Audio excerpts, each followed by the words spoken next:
Il était pour nous essentiel de faire ressortir les propos du colonel Otoulou, ce qu'il avait indiqué dans son procès verbal, à savoir qu'il y a eu une évolution dans la version de M. Danwé. Et surtout faire ressortir que cette évolution n'est pas liée à au simple mot prononcé par le colonel Danwé, mais que c'était assis sur des éléments, sur des indices des indices graves et importants qui permettaient de contrôler l'évolution de cette version du colonel Danwé.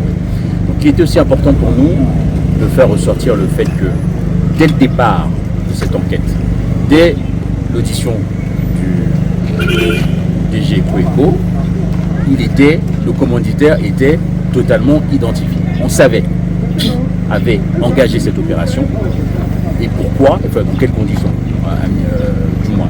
Donc pour nous, c'est important de faire ressortir ces aspects pour que le tribunal évite de se perdre dans des distractions que l'on peut observer ces derniers jours.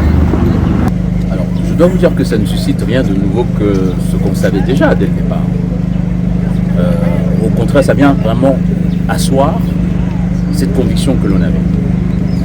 Parce que nous, dès le départ, on savait effectivement que le DG Coeco renvoyait vers le colonel Danwé et son ami Amadou Belliga.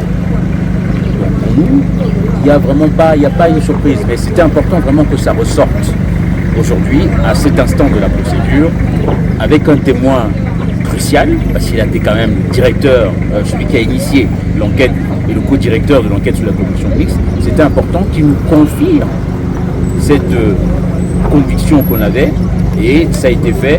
Je pense que nous marchons droit vers la manifestation de la vérité et surtout vers la confirmation de l'identité des responsables, de ceux qui ont commandité cet enlèvement de Martinez.